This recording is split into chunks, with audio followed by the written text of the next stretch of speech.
할렐루야. 하나님 오늘도 살아계시는 줄로 믿습니다.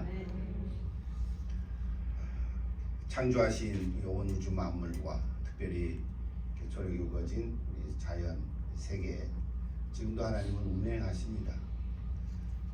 그리고 역사를 주관해 가십니다. 우리는 짧은 인생을 살 수밖에 없기 때문에 100년, 1000년의 역사를 우리는 다 끝이라 할 수가 없습니다. 그래서 마음 답답해하고 또 악이 승한 것 같아서 우리는 낙심할 때가 있지만 결국엔 하나님의 의와 정의가 이루어질 줄로 믿습니다. 그것이 하나님이 다스리시고 주관하시는 역사의 교훈입니다. 뿐만 아니라 하나님의 자녀된 저와 여러분 한 사람 한 사람의 삶도 주관하시고 선한 방법으로 인도하실 줄로 믿습니다. 우리 개인적인 고백이지요. 여러분의 삶도 오늘 여기까지 인도하신 것도 하나님의 은혜인 줄로 믿습니다. 이 땅에 태어나고 또 자라서 또 이제 곧 결혼하실 우리 분도 서로 만나서 사랑하고 또 아이를 낳고 어쩌면 한 생애를 살아가는 이 모든 인간의 생사화복도 하나님은 주관하시고 인도하실 줄로 믿습니다. 그것이 우리의 고백입니다.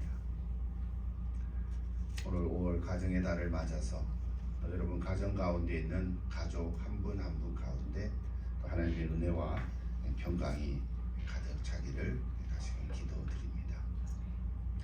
가정의 달을 맞았는데도 우리 2026년 성령을 따라 행하는 교회라는 표를 이렇게 쭉 설교하다가 올 한 달에는 특별히 구약에 나타난 성령의 이런 주제로 말씀을 전하고 있습니다. 창조하시는 영, 그리고 능력을 입히시는 영, 그리고 오늘 세 번째로 예언하게 하시는 영, 이런 주제로 설교를 하게 되는데요. 먼저 꼭 이해해야 할 단어가 하나 있습니다. 예언하게 하신다 하는 말 때문에 예언이라는 단어를 아시는 분은 있겠지만 두 가지 뜻으로 우리는 잘 이해해야 합니다. 먼저 첫째는 예언이라는 단어가 미리 예자에 말씀 언자를 씁니다. 그래서 미리 예하는 것은 앞으로 일어날 일을 헤아려서 말하는 거죠. 보통 예상한다, 예측한다, 일기를 예보한다, 이럴 때 쓰는 예입니다. 한자로 보면 다른 거거든요. 그것도 예언이라고 합니다. 또 하나는 맡길 예라는 단어를 씁니다. 우리가 은행에 돈을 맡긴다 할 때 예금한다 또는 예치한다, 신탁의 의미죠. 누군가 하는 말을 맡아서 대신 전할 때 사용하는 단어가 예언입니다. 우리 한국말은 똑같이 예언이 돼서 예언이라는 단어는 대부분은 앞으로 일어날 미래의 일을 말하는 것처럼 말하고 또 생각할 때가 더 많습니다. 틀린 건 아닌데 우리 성경에서 말하는 특히 예언이라는 단어는 미리 앞에서 미리 일어날 일을 말한다기보다는 하나님께서 맡겨주신 말을, 즉 신탁의 언어를 대변할 때 쓰는 단어로 더 많이 사용하고 있습니다. 오늘도 이야기하려고 하는 예언하게 하시는 영 할 때 그 예언은 신탁의 의미로 맡긴 예, 이런 단어로 이해를 해야 할 것입니다. 영어로도 보면 prediction이라는 단어도 있지만 prophecy라는 단어를 씁니다. 구약 성경에 특별히 예언자들에 대한 그 예언은 prophecy의 의미가 더 많습니다. 그래서 오늘 우리가 예언하게 하시는 영, 이런 제목은 미래를 말하는다기보다는 하나님께서 맡기신 것을 말하는 것, 즉 하나님께서 주시는 말씀을 맡아서 그대로 전하는 것을 의미한다고 볼 수 있습니다. 그래서 예언자 또는 속 선지자, 이런 사람들은 미래를 알아맞히고자 점치는 것도 아니고 무엇보다도 자신이 하고 싶은 이야기를 말하는 것도 아닙니다. 물론 신탁의 의미로 하나님이 주신 말씀 가운데에는 미래에 대한 얘기가 있을 수는 있습니다. 앞으로 일어날 일을 말하는 경우도 있지만 그 자체는 하나님이 주신 말씀을 전한다는 데 있습니다. 그러니까 예언은 점치는 것은 아니다 하는 걸 먼저 이렇게 분별하면 좋을 것 같습니다. 자, 오늘은 예언하게 하시는 영이라는 제목인데요. 구약 성경에는 성령이라는 단어 자체가 구체적으로 언급되어 있지는 않지만 하나님의 영 혹은 여호와의 영 이런 단어로 이렇게 표현되고 있습니다. 그래서 예언하게 하시는 영에 대해서는 상당히 많은 부분들이 성경에 기록되어 있습니다. 특별히 여러분 구약 성경은 율법서, 역사서, 그리고 성문서, 그리고 예언서로 되어 있잖아요. 예언서에는 대선지자, 대예언자, 소선지자, 소선지저, 소예언자 이렇게 해서 16건이나 있습니다. 이름으로 된 것이 16건이나 돼서 예언하게 하시는 영, 이 주제로 설교를 할 때 그 16권의 책을 다 다룰 수도 없고 이 제목 자체가 방대해서 오늘 이 짧은 30분 동안에 이야기하시기에는 턱없이 부족합니다. 그러나 오늘 한 가지 말씀을 전하면서 저나 여러분 가운데 오늘 저 제목으로 은혜가 있기를 다시 한번 기도드립니다. 그 한 가지는 참 예언과 거짓 예언이 뭘까? 참 예언과 거짓 예언의 구분을 좀 같이 나눠보고자 합니다. 일단 여러분 참과 거짓의 구분은 어려운 것은 아닙니다. 참과 거짓은 분명합니다. 잘 드러나 있습니다. 그런데 그 사이에 속임수를 쓰거나 조작하거나 그럴 때는 분별하기가 참 어렵습니다. 진짜 같은데 거짓이거든요. 그게 참 애를 먹는 거죠. 근데 세월이 좀 지나고 시간이 지난 다음에 보면 아, 저거 잘못된 거네 하고 알게 되는 거죠. 처음에는 알기가 참 쉽지가 않습니다. 그러나 거짓은 반드시 밝혀질 것입니다. 그것이 역사의 교훈입니다.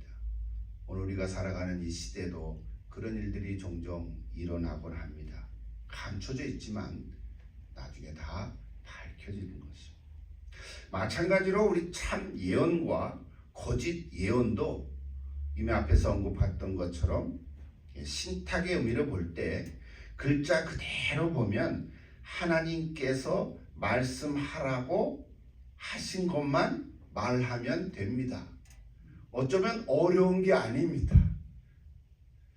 물론 오늘 우리가 이 귀에 이어폰을 꽂고 누군가가 멀리서 이렇게 말해라 하고 말하면은 얼마나 쉽겠습니까?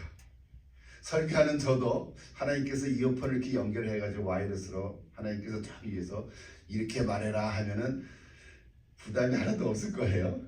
끙끙거리지도 않을 것 같고. 그런데 그런 것은 아닌 거예요.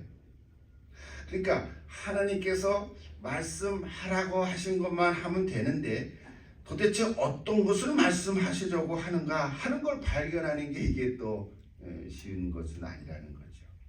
오늘 우리가 기록된 성경 하나님의 말씀을 아니까 사실 이 말씀 자체를 전하면 되는 거죠. 근데 말씀을 쭉 읽으면 되는데 설교 시간에 말씀만 30분 동안에 읽고 가면 아, 목사님 설교 준비 하나도 안 했네. 그럴 거 아니겠습니까?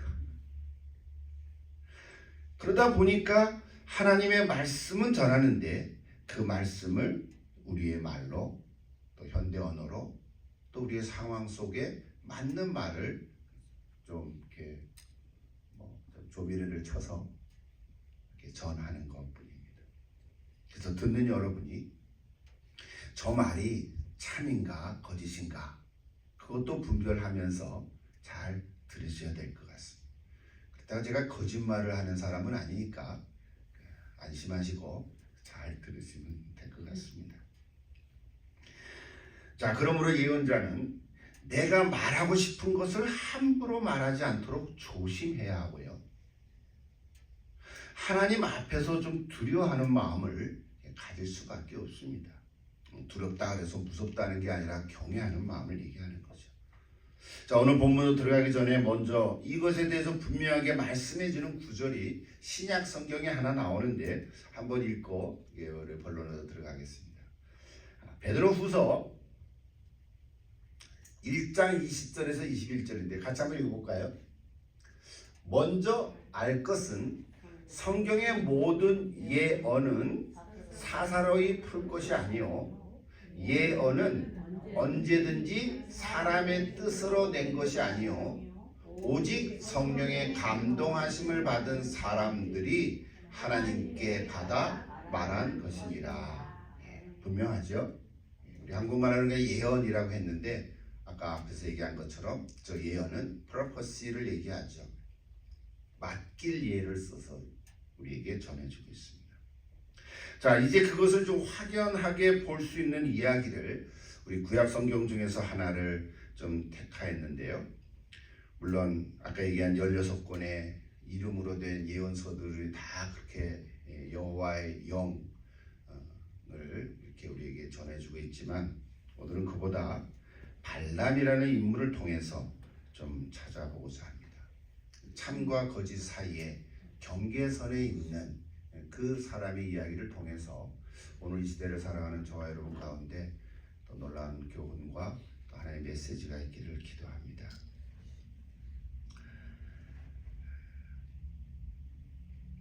민수기에 기록된 그 발람의 이야기를 제가 소개하는 것은 그가 겉으로 보기에는 참 선지자인 듯한데 결국은 거짓 선지자의 모습을 드러냈기 때문에 그렇습니다. 성경 자체 구절로만 보면 하나님이 주신 말씀을 그대로 말했거든요. 그러면 참 선지자인데 나중에 그의 생애 전체를 보면 거짓 선지자로 드러나버리고 말았단 말이에요. 그러니까 참과 거짓 사이의 경계선에 있는 것 같은데 근데 이게 참 애매한 거예요. 결론부터 말하면 그래서 발람이라는 사람은 하나님의 말씀을 들을 수 있었다는 점에서 또 하나님께서 직접 말씀을 주셨다는 점에서는 참 선지자인데 그런 것 같은데 하나님께 온전히 자신을 드리지 못한 점에서는 거짓 선지자라는 거죠. 우리에게 주는 영적 교훈은 분명하죠. 우리는 신약에 사는 사람들이니까 성령이 임한 사람들이죠. 예수 믿고 구원받은 사람에게 성령이 임하니까 성령이 내주하심으로 말미암아 우리가 성령과 함께 살아갑니다. 그러므로 성령은 예언하게 하시는 영이지만 그것 자체로 참 예언자, 참 선지자가 되는 것은 아니라는 거예요. 시간이 많지 않아서 발람을 다 소개할 수가 없어요. 그죠? 여러분 궁금하신 분은 좀 찾아보시면 좋을 것 같은데 간략하게 하나만 얘기하면 메소포타미아라는 지역의 부월 출신의 이방인 복술가였습니다. 점치는 사람이었다는 거죠.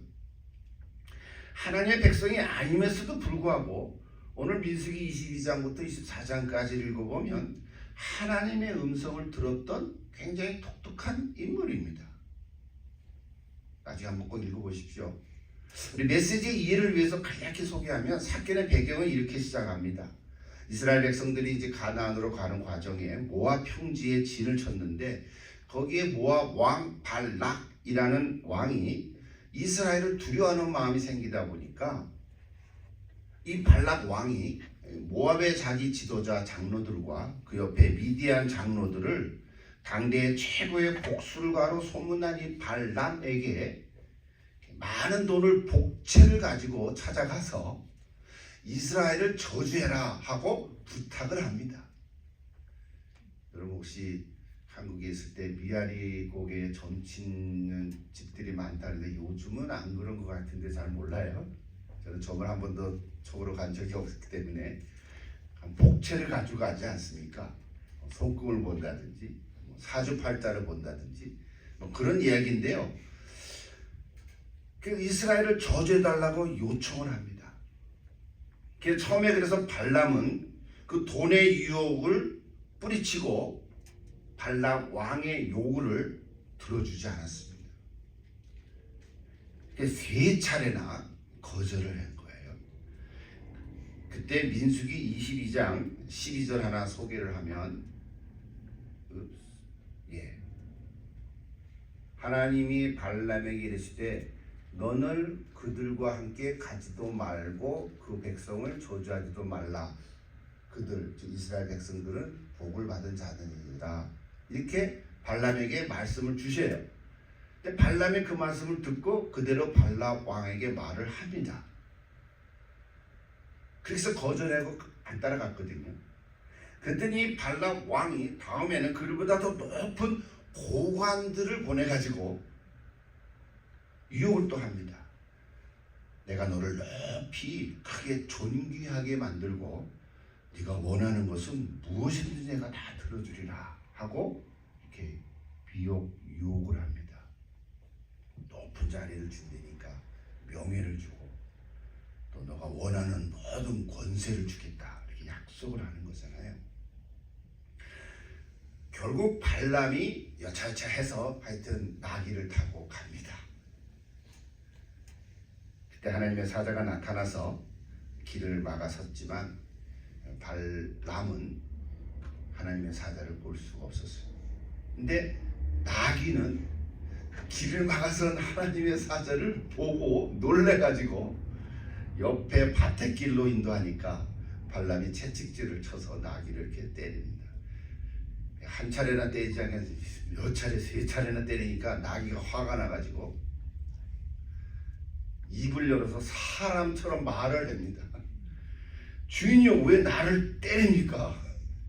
내가 뭘 잘못했기 때문에 때립니까? 하고 나귀가 말을 하니까 발람이 깜짝 놀래가지고 그때 하나님께서 눈을 열어서 하나님의 사자가 칼을 들고 앞에 막아선 것을 그때 보고는 놀랬습니다. 그럼에도 불구하고 하나님께서는 22장 35절에 보시면 그냥 가라. 가되 내가 내게 이르는 말만 해라. 이렇게 말씀을 이렇게 하십니다. 어쨌든요, 그래서 네 차례에 걸쳐서 발람의 예언이 이제 일어났습니다. 자세한 것은 여러분 좀 읽어보시고, 그래서 오늘 읽은 본문 우리 아까 좀 힘들게 읽었지만 그 예언은 세 번째 예언 부분인데요. 할 때마다 장소가 바뀌었습니다. 첫 번째는 바알 신당에서, 두 번째는 비스가 꼭대기, 그리고 이번에는 부월산 꼭대기에서 예언을 한 거죠. 배경 얘기가 길어졌지만 이렇게 처음 듣는 분들을 위해서 좀 이렇게 소개를 한 건데, 자, 지금 본문을 통해서 주시는 영적 교훈과 메시지를 좀 통해서 우리 은혜가 있기를 바랍니다. 핵심 메시지는 분명하죠. 단순히 거짓 선지자를 조심해라 하는 정도가 아니라 오히려 하나님의 영의 감동을 경험할 수는 있어도 여전히 욕심에 붙잡힐 수 있다는 사실인 거죠. 우리가 다 예수 믿고 성령으로 살아가지만 이 세상의 것을 같이 가져갈 때가 많이 있다는 거죠. 영적인 능력보다 더 중요한 것은 그러므로 하나님께 순복하는 마음입니다. 이것이 오늘 우리에게 주시는 결론적인 메시지입니다. 오늘 우리에게도 적용해 보면요, 오늘날 교회가 많잖아요. 필요한 것은 말을 잘하는 사람이 아니라 성령님께 붙들린 사람이라고 믿습니다. 하나님을 두려워할 줄 아는 사람이고 성령의 은사보다 순종하는 사람일 줄로 믿습니다. 무릎 꿇는 사람이 더욱 요청되는 시대입니다. 그래서 오늘 발람 이야기를 통해서 예언하게 하시는 영의 역설적인 메시지입니다. 그러나 민수기 24장은 단순한 예언 사건이라기보다는 하나님의 영이 한 사람을 붙드실 때 어떤 일이 일어나는 것을 보여주는 것이죠. 동시에 하나님의 영으로 감동을 받은 사람도 끝까지 하나님께 순종하지 않을 수도 있다는 사실인 것이죠. 우리에게 도전을 주는 거죠. 참 역설적인 메시지죠. 좀 더 구체적으로 살펴보면서 좀 우리에게 좀 메시지를 좀 듣고 싶은데요. 먼저 우리 아까 읽었지만 24장 2절을 다시 한번 읽읍시다. 같이 한번 읽을까요? 아까 읽어봤으니까. 눈을 들어 이스라엘이 그 지파대로 천막 친 것을 보는데 그때에 하나님의 영이 그 위에 임한지라 그랬어요. 놀라운 거죠. 좀 시대가 BC 1460년대거든요. 아직 가나안으로 들어가기 전에 애굽에서 나온 이스라엘 백성들이 광야 생활할 때 일어난 일이에요. 그러니까 발람이라는 사람에게 하나님의 영이 임한지라 라고 오늘 민수기 24장 2절에서는 기록돼서 우리에게 전해주고 있습니다. 아직 우리가 아는 이사야나 예레미야나 에스겔이나 다니엘 같은 큰 선지자들이 나오기 전 얘기죠. 이스라엘 역사 속에서 왕정 국가가 시작되기 전이란 말이죠. 또 12소 선지자들이 활동하기 이전에 아직 이스라엘 백성들이 하나의 국가 공동체를 이루기도 전에 하나님의 영이 발람이라는 사람에게 임하였다는 기록이 있습니다. 그래서 오늘 구약에 나타난 성령 이런 주제로 발람을 지금 이야기하는 것입니다. 첫 번째 메시지는 이런 거예요. 성령이 임하실 때 사람은 하나님의 시각으로 보기 시작한다는 사실이에요. 성령이 임하기 전에는 볼 수가 없었다는 거예요. 하나님의 영이 임했기에 하나님의 관점을 볼 수 있는 거예요. 발람은 이전까지 내가 무엇을 얻을까? 라고 계속 찾고 있었습니다. 요즘 말로 하면 돈이나 명예나 이런 보상을 찾고 있었어요. 자기 유익을 추구했어요. 그러다가 하나님의 영이 임하자 갑자기 그의 눈이 바뀌어졌습니다. 하나님의 계획을 보기 시작한 거죠. 오늘 우리도 마찬가지입니다.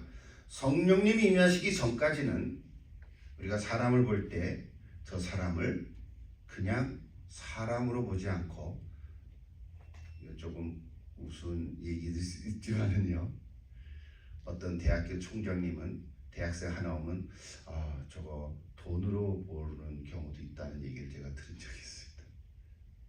그런 말 들어본 적이 있으니까. 사람을 계산으로 보고, 우리 교회를 볼 때도 숫자로 보기도 하고요. 사람이 많네 혹은 적네, 그게 교회의 판단 기준이 되기도 하고요. 또는 사역을 크게 하고 적게 하고가 성공 여부로 이해되기도 하고요. 그러다 보니까 한 사람의 인생을 손익계산으로 보는 경우들이 이 세상의 사람들의 관점인 거죠. 우리가 그렇다는 건 아니죠. 적어도 우리는 그렇진 않잖아요.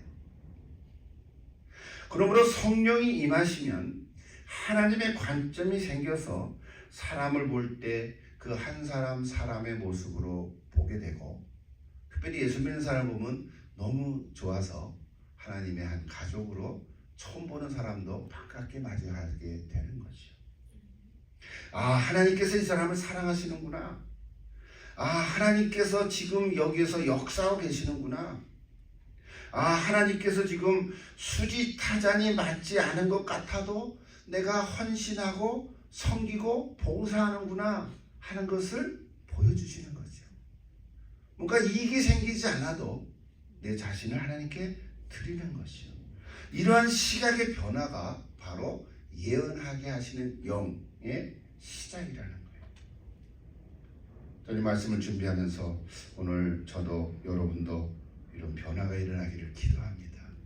이미 우리가 다 변화를 받은 사람들이지만 거듭난 삶으로 살아가고 있지만 다시 한번 성령의 역사하심으로 아직도 변화되지 않은 부분들이 새로워지기를 기도합니다. 두 번째로는, 그래서 성령님은 우리 인간의 저주를 축복으로 바꿔주십니다. 오늘 모압 왕은, 발락이라는 사람은 발람이라는 사람을 택해서 이스라엘 나라를 저주하기를 원했습니다. 이스라엘 백성이 망하기를 원한 거예요.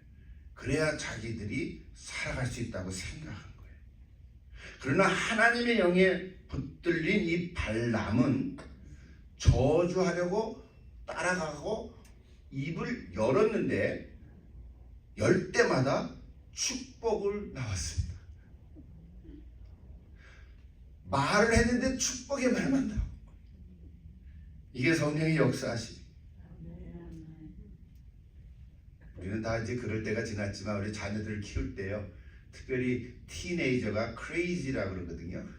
티네이저가 이게 부모가 감당이 안 될 그 한때잖아요. 13살부터 19살 사이. 혹시 여러분들 이제 자녀를 낳으면 베이비는 너무너무 귀엽고 그냥 엄마가 최고, 아빠가 최고인데, 이제 13살 때부터 조금 요즘 점점 빨라졌다고도 하지만 말이 지지가 안 되거든요. 그럴 때 부모가 나오는 말이 뭐냐면 야단치는 말이거든요. 좀 욕도 할 수도 있거든요. 그럴 때 성령님으로 내가 가득 차면, 늘 기도하면서 자녀를 대할 때 막 욕이 나올 것 같은데도 이 싹시 노란 놈아 하고 말하려고 하는데, 이 멋있게 잘할 놈아 이렇게 말이 나오는 거예요. 이 앞으로 크게 될 녀석아, 뭐 이런 말로 바꿔서 나오는 줄로 믿습니다. 예, 할렐루야예요, 진짜. 이게 우리 크리스찬의 부모의 말인 거예요. 이런 가정 속에서도, 부부 사이에서도 하는 거예요. 성령님이 함께 하시면 내가 이걸 열 때마다 야단을 치고 싶고, 막 미워하는 마음을 하고 싶고, 분노를 하고 싶은데도 여기까지 나오다가 실제로 나오는 말은 너무너무 사랑해 라는 말이 나오는 거예요. 속으로는 뒤틀린 것 같은데 말은 그렇게 안 되는 거죠. 여러분, 이것이 은혜인 줄로 믿습니다. 우리가 다 그러면서 살아가는 거거든요. 여러분, 세상은 지금도 하나님을 조롱하는 경우들이 얼마나 많은지 모릅니다. 하나님을 조롱합니다. 우습게 합니다. 예수 믿는 사람도 그렇고요, 지도자들도 그렇게 하나님께 막대합니다. 막 어떤 분은, 내 이름은 얘기 안 하겠습니다. 하나님이 자기 손 앞에 있다고 어떻게 그런 말을 할 수 있을지 모르겠어요. 하나님을 조롱하고요, 교회를 무너뜨리려고 하고요,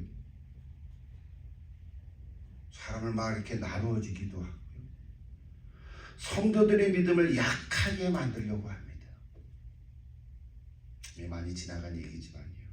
그런데 성령님은요, 사탄이 저주하고자 하는 그 자리에서 오히려 하나님의 뜻을 선포하게 하십니다. 공동체적으로도 마찬가지죠. 우리 가정 안에서, 또 직장 안에서, 그리고 교회 안에서도 누군가가 어떤 사람을 무너뜨리려고 할 때 하나님의 영이 개입하시면 그런 공격도, 그런 조롱도 하나님의 계획을 이루는 도구가 된다는 사실. 발람의 입은 그래서 하나님의 축복을 전하는 확성기가 됐습니다. 마지막으로 하나 더 살펴보면, 이 성령의 감동을 받고도 망할 수 있다는 사실이에요. 이게 참 조심스러운 얘기인데요. 오늘 24장에 나타난 발람은 사실은 말씀으로 보면 굉장히 영적인 사람이에요. 성경 한번 다시 볼까요? 24장 3절 4절입니다. 그가 예언을 저에 말하되 부올의 아들 발람이 말하며, 그다음 눈을 감았던 자가 말하며 하나님의 말씀을 듣는 자, 전능자의 환상을 보는 자, 엎드려서 눈을 뜬 자가 말하기를. 그래서 5절부터 쭉 9절까지 아까 읽었죠? 나와요. 발람이 저렇게 바뀌어졌어요. 말씀을 듣고 하나님의 환상을 보고 엎드려서 눈을 뜬, 이 얼마나 놀라운 일이에요. 영적인 사람이 됐잖아요. 그러면 좋은 거고 된 건데, 문제는 이게 끝까지 가지 못했다는 거예요. 오늘 읽질 않았지만 24장 16절을 한번 보시면, 그냥 넘어갈게요. 하나님의 말씀을 듣는 자가 말하며 지극히 높으신 자의 지식을 아는 자, 전능자의 환상을 보는 자, 엎드려서 눈을 뜬 자가 말하기를. 아까 얘기한 거 똑같죠? 이거 엄청난 표현이잖아요. 17절을 보면 내가 그를 보아도 이때 일이 아니며 내가 그를 바라보아도 가까운 일이 아니로다. 심지어는요, 같이 읽을까요?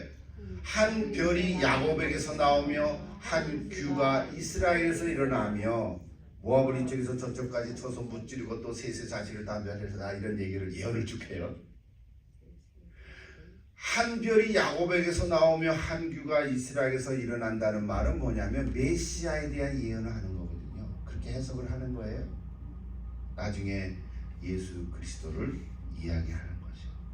문제는 어디 있냐면, 저런 놀라운 메시지 예언을 했음에도 불구하고 이 발람은 하나님을 경험은 했지만 하나님께 완전히 자신을 굴복하지 못했다는 거예요. 자기를 내려놓지 못했다는 거예요. 자기의 그 욕심을 다 버리지 못했다는 거예요. 자신이 하나님보다 더 중요한 거예요. 짧은 문장인데 다 찔림이 되지요. 내 생각이 하나님의 말씀보다 더 강하고 내 느낌이 공동체보다 더 우선이 되는 거예요. 내 자존심이 하나님의 영광보다 더 큰 거예요.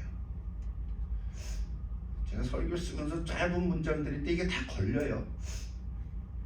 저한테 걸리고 여러분한테도 걸리고, 그래서 우리가 기도하는 거죠. 하나님 바꿔주세요. 이렇게. 오늘날도 그래요. 성령의 은사는 있는데 거룩함이 약하고 없기도 하고, 그러면 이제 망가지는 거죠. 예언하는 은사, 병 고치는 은사를 가진 사람들이 끝까지 잘 가는 경우도 있지만 중간에서 허물어지는 경우도 가끔 보거든요. 왜 그럴까요? 자기가 드러나기 때문에 그런 거죠. 교만한 마음이 들어서.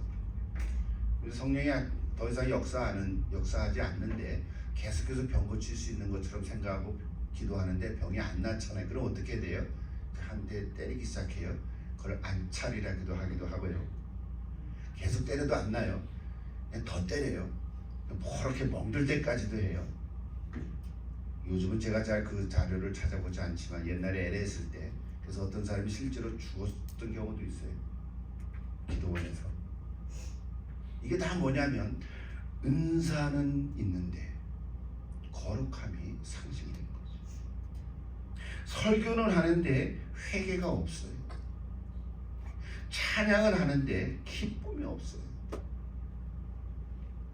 뭐 어떨 때는 없기도 하고 있기도 하고 그렇겠지만 회복하기를 바라는 것이요. 그러면 오늘 발람 이야기는 오늘 우리들에게 성령의 감동 자체보다 내가 성령님께 끝까지 순종하는 삶으로 살아가는 게 더 중요하다는 거예요. 그래서 어쩌면 우리가 이렇게 날마다 기도하고 말씀 읽고 큐티하는 거고 일주일에 한 번씩 예배를 드리는 것입니다. 여러분 1년에 한 번만 드리면 되지 않나요? 뭐 절기적으로 한 4번만 드려도 충분하지 않나요? 맞아요. 사실은 성탄절, 부활절 또 뭐 있나요? 근데 매주 드린다는 게 이게 참 할 일도 많고 잠도 자고 싶고 여행도 하고 싶은데 굳이 주일날 와서 예배를 드리려니까 안 드리자니 또 야단 맞을 것 같고. 여러분 우리의 믿음은 하나님 앞에 서는 그날까지 끝까지 가는 것입니다. 성령님께 끝까지 붙들려서 순종하는 것이 가장 중요합니다. 마지막으로 한 가지 더, 오늘 다루지는 못했지만 발람의 생애 전체를 볼 때 그 그럼 발람이 저렇게 큰 은혜도 받고 하나님의 영도 임하고 말씀도 전하고 새롭게 변화되기도 하고 놀라운 메시아에 대한 예언도 자기도 모르게 말을 했는데도 불구하고 왜 성경은 이 발람을 거짓 선지자라고 할까? 왜 무너졌을까? 겉으로는 하나님 말씀을 말했지만 속으로는 여전히 발락 왕이 주는 이 돈과 명예와 어떤 그 보상을 포기하지 못했기 때문입니다. 이것을 불의의 탐욕 이렇게 말합니다. 탐욕은 우상 숭배라 그랬죠. 그래서 이 성경을 보면 31장 하나 소개하려고 하는데요. 탐욕은 우상 숭배라고 했기 때문에 이 발람을 통해서 발람이 직접 이스라엘 백성을 저주하지는 않았어요. 하나님의 은혜로. 그래서 발람이 발락 왕에게 제안을 했어요. 이스라엘 백성들을 모압 여인들하고 행음을 해라. 그러면 모압이 섬기던 우상 신을 이스라엘 백성들이 섬기게 될 것이다. 그 얘기가 민수기 31장 16절에 나옵니다. 한번 같이 읽어볼까요? 보라, 발람의 꾀를 따라 이스라엘 자손을 부올의 사건에서 여호와 앞에 범죄하게 하여 여호와의 회중 가운데서 연병을 일어나게 하였느니라. 과정을 다 제가 읽지 못했는데요. 그래서 연병을 걸려서 24,000명이 죽음을 당했습니다. 부올의 사건이라는 것이 25장에 쭉 나오거든요. 그래서 결국은 31장 8절에 가면 미디안의 왕들이 다른 5명을 다 죽이면서 동시에 부올의 아들 발람을 칼로 죽였다 해서 마지막 비참한 죽음을 갖게 됐습니다. 이것이 더 악한 것입니다. 마지막으로 이 발람에 대해서 신약 성경에서는 어떻게 전해지고 있는지 그냥 성경만 소개하고 마치겠습니다. 베드로후서 2장 15절 16절 보면 저렇게 됐습니다. 그들이 바른 길을 떠나 미혹되어 부올의 아들 발람의 길을 따르는도다. 베드로 사도가 쓴 편지 중에 있는 거거든요. 마지막 때 거짓 선지자들은 저렇게 됩니다. 그들이라는 게 거짓 선지자들을 얘기하는 거죠. 그래서 그는 불의의 삭을 사랑하다가 자기의 불법으로 말미암아 책망을 받되 말하지 못하는 나귀가 사람의 소리로 말하여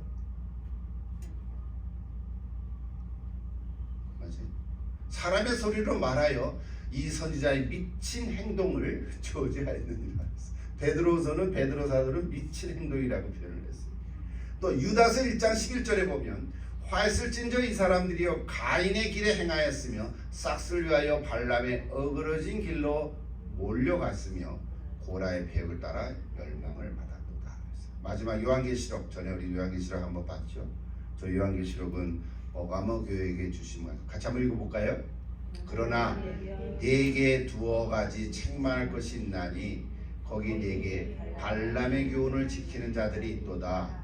발람이 발락을 가리켜 이스라엘 자손 앞에 걸림돌을 놓아 우상의 제물을 먹게 하였고 또 행음하게 하였느니라. 자세한 얘기를 다 하지 못해서 여러분 성경을 좀 읽고 가시면 다 이해가 되겠는데요. 그렇습니다. 여러분, 발람은 겉으로 보기에는 하나님의 영으로 예언도 하고 또 말씀대로 말하기도 했는데 그 안에 탐욕을 버리지 못했다는 거죠. 발람은 하나님의 음성을 들었지만 끝까지 하나님의 사람이 되지는 못했습니다. 반복되는 메시지지만 성령님은 사람의 입만 사용하시는 분이 아니라 그 사람의 삶 전체가 하나님께로 돌이키기를 원하고 계시다. 혹시 오늘 저나 여러분 가운데 내가 예수님 믿고 하나님 섬기고 다 알고 있지만 사랑한다고 말을 하지만 내가 아직도 다 내려놓지 못한 부분이 있으면 오늘 예배를 통해서 기도하는 가운데 하나님한테 내 삶을 다 내려놓을 수 있기를 기도합니다. 결론을 맺습니다. 오늘 제목이 예언하게 하시는 영인데 특별히 구약에 나타난 성령이라는 주제 아래 세 번째 말씀입니다. 단순히 미래를 말하게 하는 영이 아니라 하나님의 관점을 보게 하시고 저주 속에서도 축복을 선포하게 하시는 영이시며 하나님의 뜻을 담대히 말하게 하시는 영입니다. 그리고 무엇보다도 우리를 온전히 변화시키시기를 원하시는 영이십니다. 그러나 오늘 우리에게 필요한 것은 단순히 영적 체험이라기보다는 성령님께 모든 것을 온전히 내어드리는 순종의 삶입니다. 여러분, 오늘 어려운 발람의 이야기를 하게 됐는데요. 한순간만 사용되는 사람이 아니라 끝까지 성령님께 순복하는 사람이 되시기를 다시금 간절히 기도합니다. 5월 가정의 달인데요. 여러분의 가족들이 성령으로 충만하고 날마다 말씀과 기도로 주님을 의지하며 또 서로 사랑하면서 참 하나님께 영광을 올려드리는 가정들이